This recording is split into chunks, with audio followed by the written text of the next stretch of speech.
Welcome, everybody. Tonight we called upon our friend Hal, who's the vice president of the Wichita Postcard Club and one of the founders of the Wichita Postcard Club. And he's going to talk about real photo postcards by photographer John Dedrick, who back in the early 1900s photographed primarily American Indians in Oklahoma. So we'll turn it over to you, Hal. Okay, very good. And thank you for inviting me. And this is fun.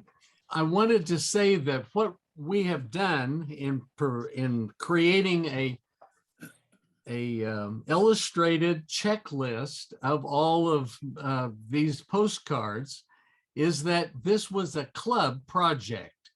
Back then, let's say back in the late 1990s and there, I was the editor of the Wichita Postcard Club News, a monthly publication.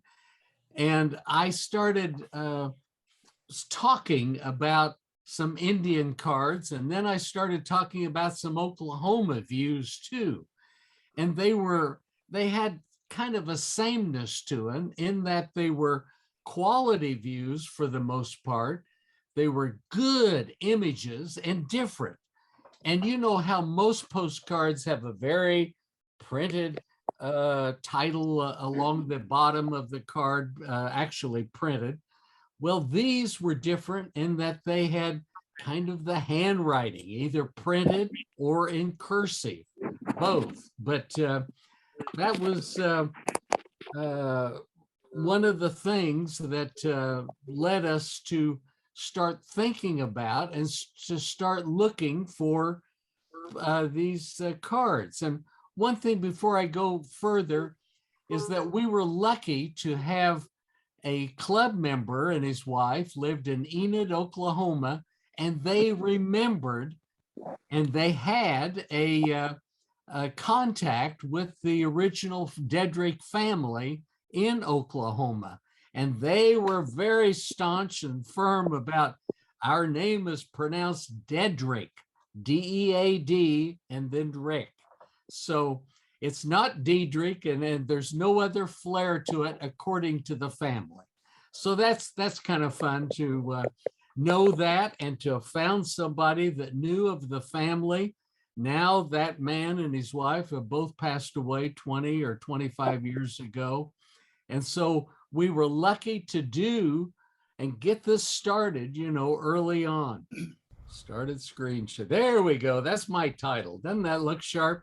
That's the checklist. That's the copy of the front cover. And we've already said that you pronounce it Dedrick. And I wanted to show the first couple of cards. There were real challenges to trying to checklist this and try to see what the numbers of the cards were and what the titles of the cards were by Mr. Dedrick. And this first card looked toward the bottom, the foreground of the postcard. See, this is a sod house in Oklahoma. And look, right at the foreground, kind of just to the right of that man's foot, you can see a NO 109. Now that's in white and it's hard to read and it can be easily covered up and, not protected, but just there in the weeds and in the grass. And so that was kind of early on what we were trying to cope with. This has a wonderful title in beautiful cursive and it's in the sky above the sod house. So that was the title was Duck Soup, but the number was not. We had no idea how many numbers there were in this series. I'll just jump ahead and tell you that we soon found a number 1. And over the years, I'm not sure exactly when, but the highest number we have is 123. And in the presentation tonight, you'll see every once in a while a full page of 6 images, and there'll be a blank. It'll be like a tooth in your mouth that's missing.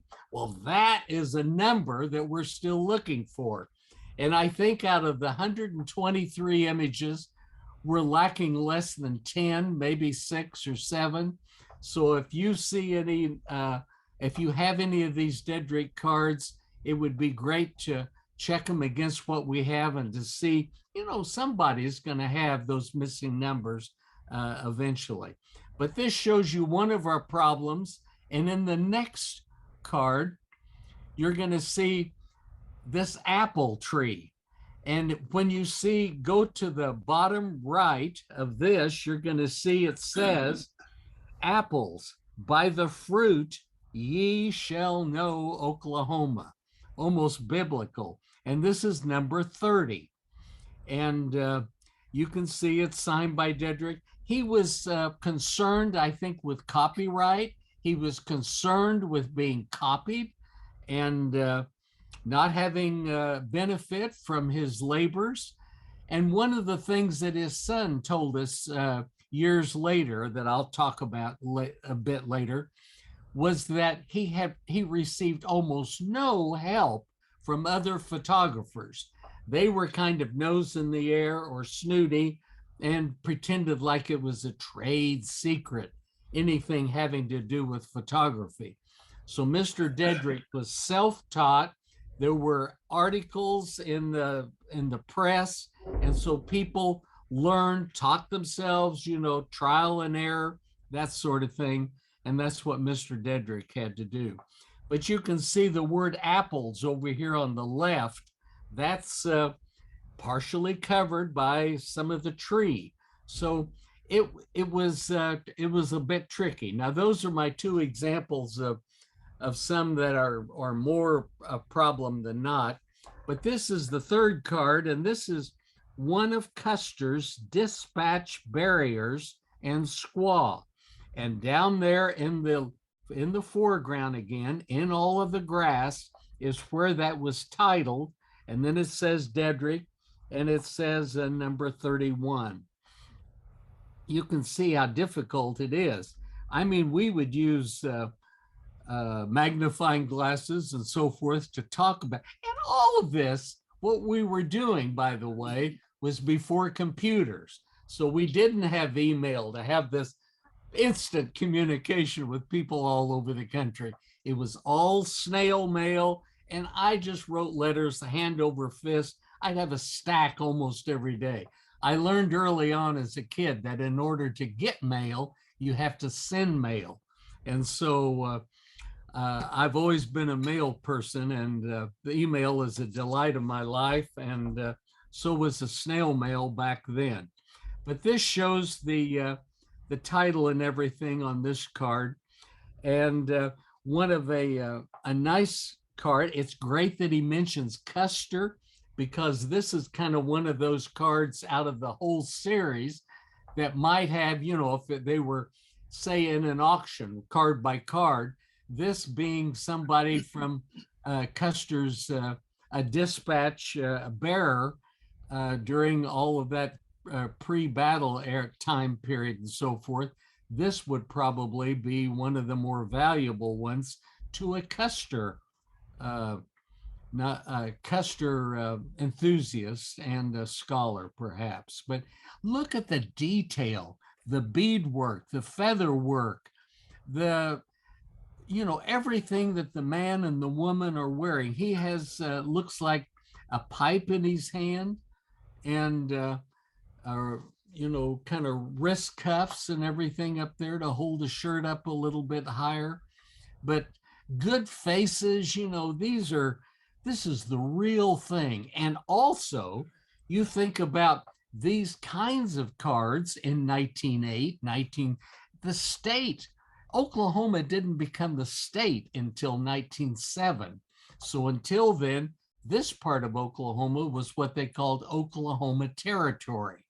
The Indian Territory that you always hear so much about, with the 5 tribes, with Cherokee, Chickasaw, and so forth, they're in the eastern part of the state.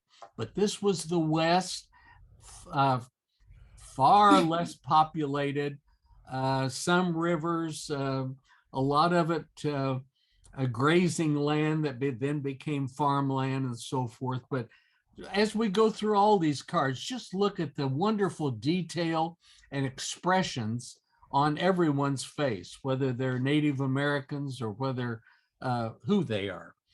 But that's one of Custer's dispatch bearers and his squaws.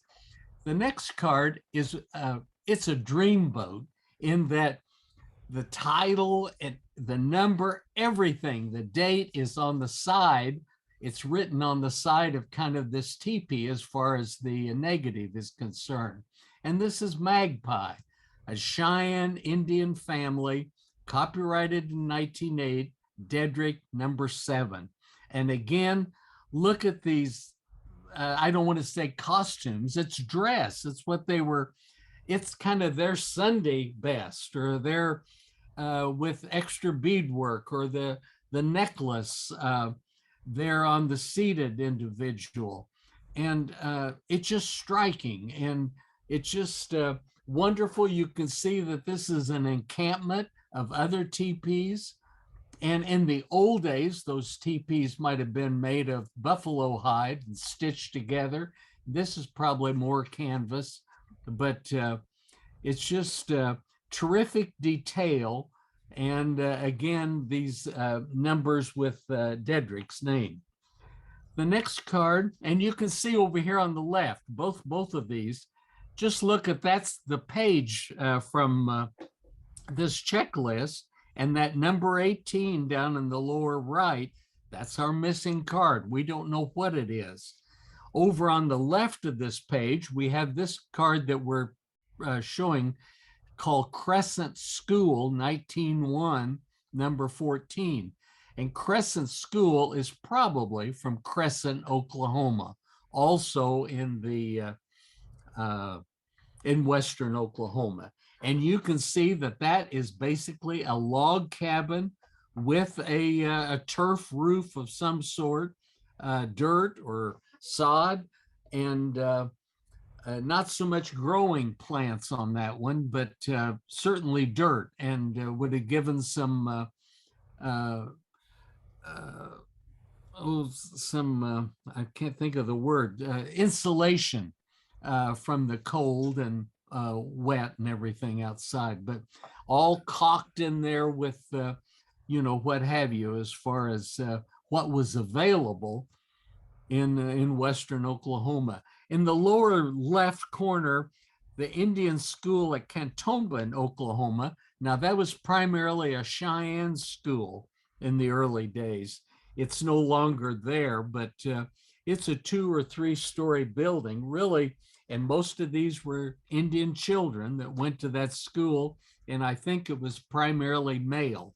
So, but this building at the Crescent, it's a log cabin, and you can see boys and girls, and they're all dressed up. They look pretty darn sharp. And, they had a picture day just like we do when, or our kids or grandkids still have picture days. And you kind of dress up and comb your hair or get a haircut. And that was the case back then too. This is number 24, and it's called Kiowas at Prayer. And we don't actually know what was going on here. It could have been somebody, a drum, I don't want to say concert, but it could have been drummers. And I say that because look here at the back, it's several men with hats, and that sort of thing, when you see 3 or 4 men around in a circle or in an area, a lot of times they do have a drum that they're adding beat and so forth to the event that's being held. In the far background, look, there's a house that looks like any house on any of our streets, even today. And somebody said, yes, it could have been ordered out of a catalog.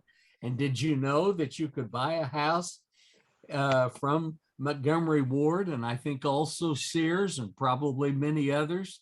You pick out the style and how many rooms you wanted, and here all the lumber came and everything. So it was kind of like a kit, kind of like a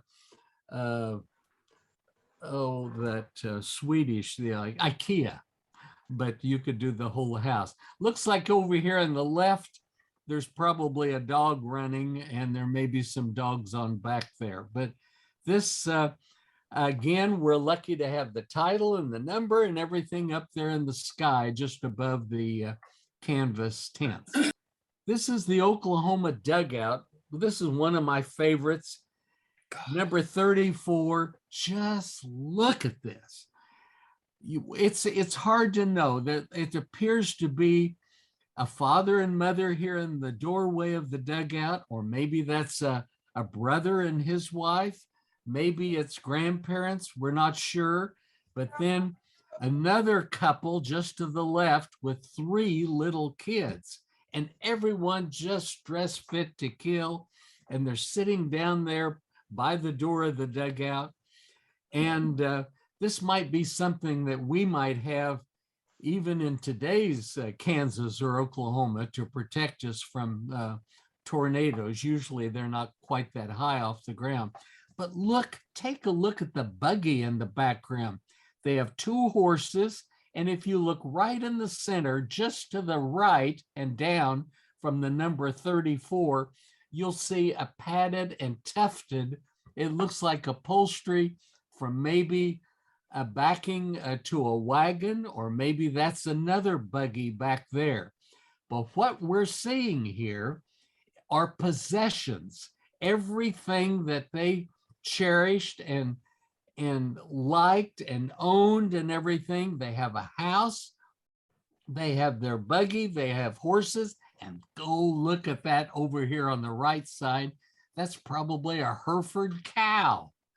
And that either provided some meat later on, or maybe, milk for the kids right now, who knows? But even the wash tubs, all of these things, they would have been, Spartan possessions, but necessary. And it was something maybe the neighbors didn't have. And this was life on the Great Plains, the Southern Plains. And, yes, it was grim. Yes, it was hard. But they had come out here, and some of them had been in land runs, and they had been able to carve out so many acres of land that they actually took from the Native Americans at one time or another, maybe not too far earlier than this. But you can see that down here in the lower left, it says View by Dedrick, and that says number 34. So see, it appears that some of these are titled and numbered more than once. And then in looking at lots of Indian postcards or lots of Oklahoma cards, you'll find one that doesn't have any of this. It's just without the text.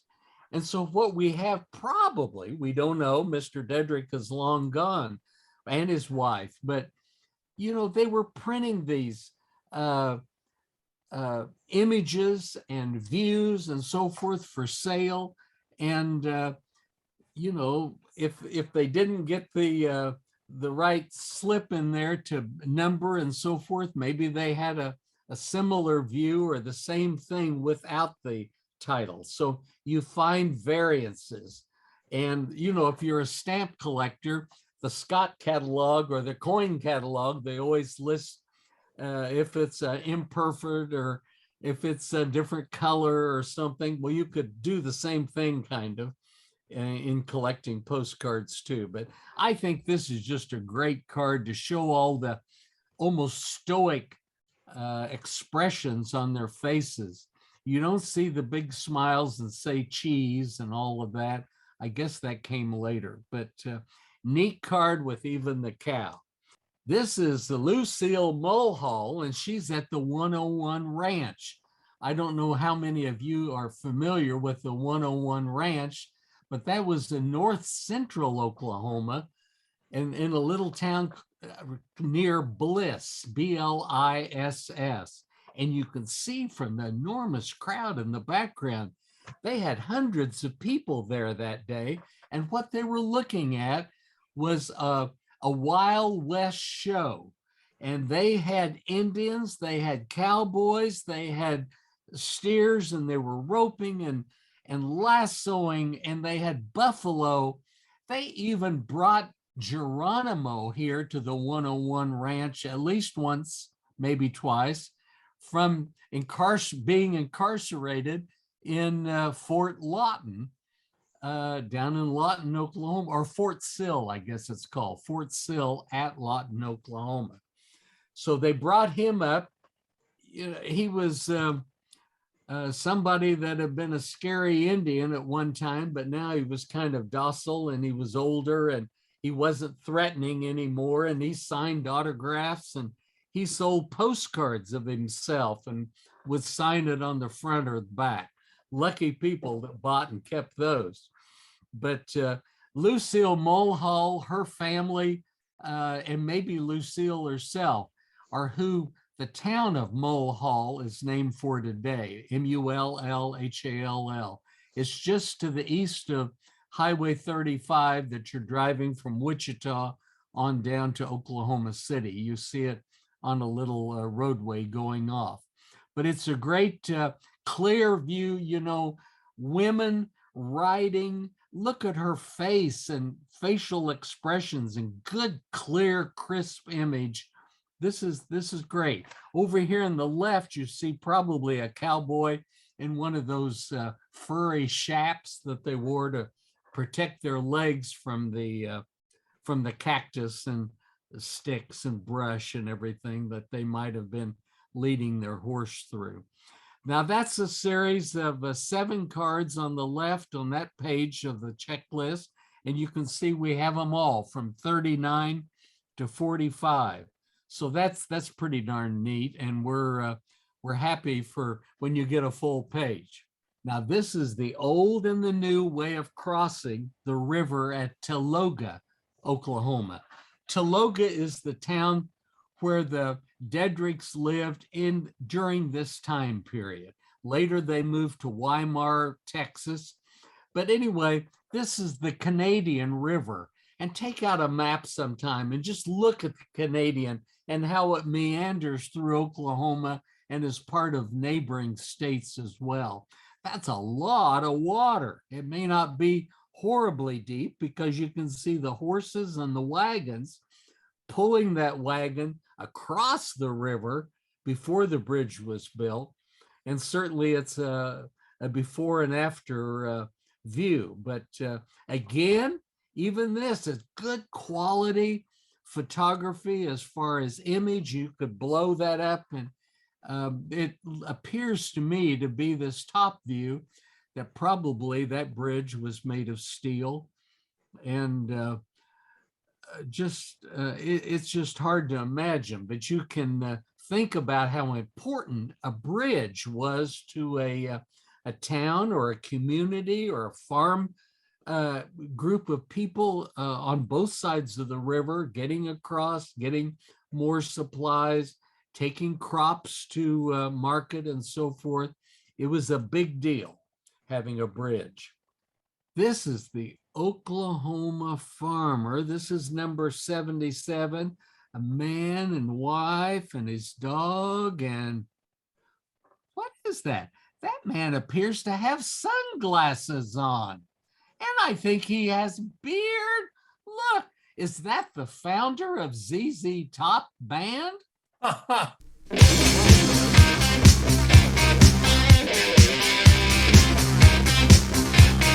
Every girl's crazy about a sharp-dressed man. I know, isn't that true? This is the Deltas post office in Deltas, Oklahoma. Didn't last very long, just a few years, and they lost their post office. And it's certainly a posed picture, even the dog on the chair sitting there. But it's the office of Wild Bill, Bronco Buster, G.H. Tansey. Real estate, a choice list of farms for sale. Don't you know they were choice? This could very well have been most of the town right here in the post office. But it's a cool picture, and it must have been enjoyed by, you know, whoever received that. Again, look at the quality of the image and all of the detail, the rope around the horn of the saddle and everything. good expressions on these people, men and women. This is cute, I think. One or more like me in every home in Oklahoma. A little naked baby on the floor on a little bit of carpeting there, perhaps, or a blanket or a quilt. It's number 89 in the series. And this is what it was all about. It was populating, it was bringing families, making families there in Oklahoma and Kansas and so forth. The Dedricks, Mr. Dedrick, by the way, had been born in Leon, Kansas in 1873. And I've been told that Leon is, after all, Noel spelled backwards. So remember that, just in case. And Leon is where they moved, and then they came to Oklahoma, and he got married, and he raised his family in that Taloga area. Then they went to Weimar, Texas, and we know that because of postcards we found at Weimar showing the county courthouse, and then Dedrick again being shown as the photographer. So that was interesting. We learned the Wichita Postcard Club, we had a lady, her name was Pat Kelsey. She came every year from the Seattle Club, and really nice lady. She'd fly in and we'd pick her up, and she was just lots of fun. And she was an insurance investigator, and she would be looking for the bad boys and girls who set the fires, and she could she'd nail them. I tell you, she just took delight in finding the bad folks that would so do that to somebody's property. Anyway, her husband was Harry Kelsey, and she must have gone back and said, oh, those guys in Wichita are talking about a photographer named Dedrick. Well, that must have clicked with her husband, Harry, because he was able to find John Dedrick's, our photographer, his son's still living there in the Tacoma, Washington area, and he had just retired from the Veterans Administration hospital. He'd been a maintenance worker there. And Harry Kelsey went to interview this John Dedrick's son. And so that's how we know a little bit about that he was self-taught, that he didn't know how to, he didn't learn how to take pictures. He did it trial and error, and had not received any assistance or help from a professional photographer. So that was, it just happened that she mentioned and he knew, and then he followed up and was able to interview and do all of this. And all of that information, it's not a lot, but the information got to be put in our checklist, giving a little bit of history about the Dedricks. And then he died in 1960 there in the Tacoma, Washington area, and he and his wife are both buried. He lived to be 87, and they moved from Texas to Washington State during the Depression, and he started working for other photographers and taking pictures. And soon, with World War II going on right after the Depression, there were lots of military men at Fort Lewis and in the area, and he took lots and lots of pictures, according to the son, of military personnel at the fort for them to send back to loved ones and so forth. So he was a photographer for much of his life. And when they were still in Oklahoma and Texas, the daughter his wife did a lot of the work too. This is our last card that I wanted to show. It's the first one he did show. Remember, it was 109 in the series. This is just, it's another favorite. I mean, why wouldn't this be a favorite? Look at the two girls on the left, beautiful hats, all cocked, and don't you know they're proud of how they look and how they're just knocking them dead. But probably a mother and father next to them with another younger daughter. And look at the mother's dress. You can see almost the wind blowing those checkers to the design of the dress on her leg. So it was windy then, just like it's windy now. I think that's all. That's all, folks. Anyway, a lot of fun, and be glad to have any questions about the Dedrick checklist or what we did or how we did it.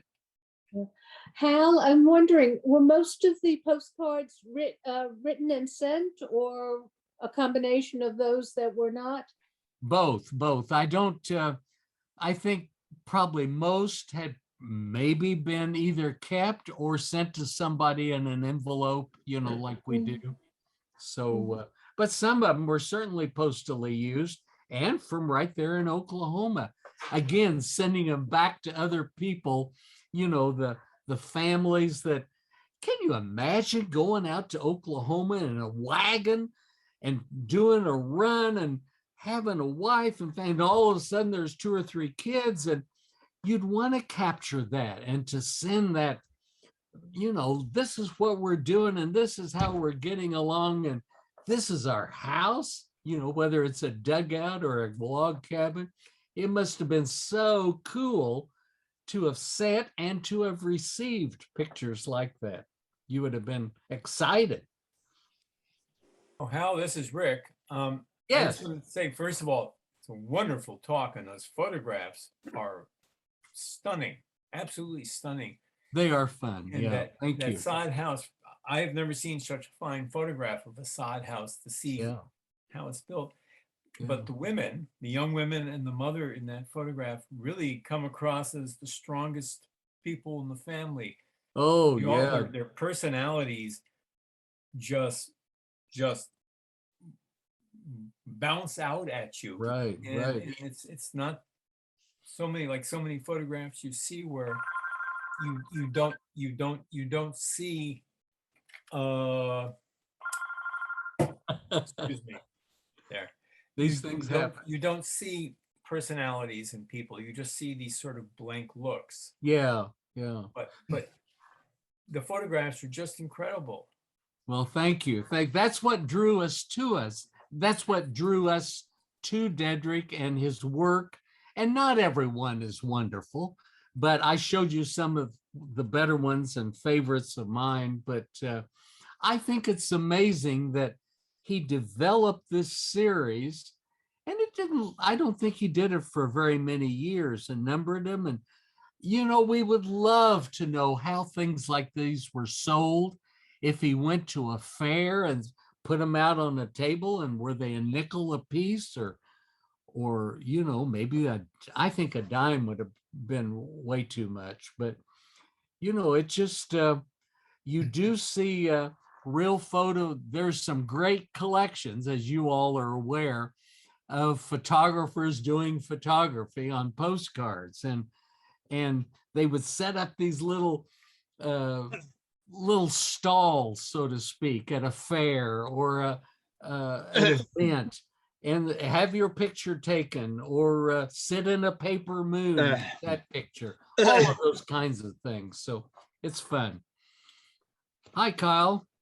I have a similar thing to show. My grandfather, who was a medical doctor, when he was going to medical school, he went out to Saskatchewan in Western Canada and did some missionary work, but took photographs of similar stuff. Like this is a Galician family. Wow. Is people that a thatched roof? Ukraine and yeah, it's a thatched roof. And I had a sod house as well that I gave to the Saskatchewan archives. So people may have something similar in your attic if you look hard. That's right. That's great. Love to have that family connection. That's so cool. Yeah. Have you seen? Oh, I'm sorry. You want to go ahead? Or? Oh, no, you go. That's all right. Okay. Have you seen any Dedrick postcards which aren't in this series? Like something you might have been done at a fair? have your picture taken away? I think there are a couple toward the end. Seems like Real Photo Postcards that says no numbered examples known. And so one of them or two of them are just so cool. I guess I can't show it to you, but it shows his studio, probably probably there in Taloga, but it has the photographer's slanted window. And the boy said, their son said that slanted window, it just brought on drips and water dripping and a big mess during a storm. But that was part of being a photographer, is having that. And you'd have the northern exposure. Yeah, You'd have right. really beautiful quality Right, of light. right. Now is it better? Yes. And now we can, yeah. But that's fun. There you go. It said photos on the side of their house. But, and I think, I was thinking just the other day about this. Had a good friend, Don Nichols in Elk City, Oklahoma, who used to come to our show. And I was so sad. I looked up and he did pass away in 2020, not too long ago, but he had a good, probably one of the very best collections. And I have no idea what's happened to it, or, his family's kept it or not. I just don't know. But he was they would always refer to him as the cowboy. Has the cowboy been to the show yet? And he had, he wore a cowboy hat and he wore cowboy boots. His business was doing rain guttering. So that was kind of interesting. But I don't mean rain guttering. I mean guttering around your house, to take care of rain. And the other thing about Mr. Dedrick or his wife, I'm not sure who did the printing, he or she were superb printers. Yes. If you look at the quality of that, and I know Dave Freund, who is a very fine printer, black and white printer, could vouch for that. He really got all those middle tones. He really did a superb job, or she did. I mean, not knowing who the printer was. I just wonder who made the paper also. I mean, the middle tones, everything is there. Yeah. Well, I bet I'm betting it was probably Kodak or yeah. It probably was. Good stuff. Sure. And chemicals too. And the chemicals, yeah. Yeah, right. Okay. Any other questions? I thank you all for listening and being good people. Oh, thank you very much. And Thank you, Hal. Thank you very much. You're was welcome. You're You're nice welcome. superb. Yeah, that was Really great. superb. Thank you. Okay, thank you. Hope to see you again soon. Yeah. Okay, everybody, thanks for joining us. Hello, Michael. Have a good night.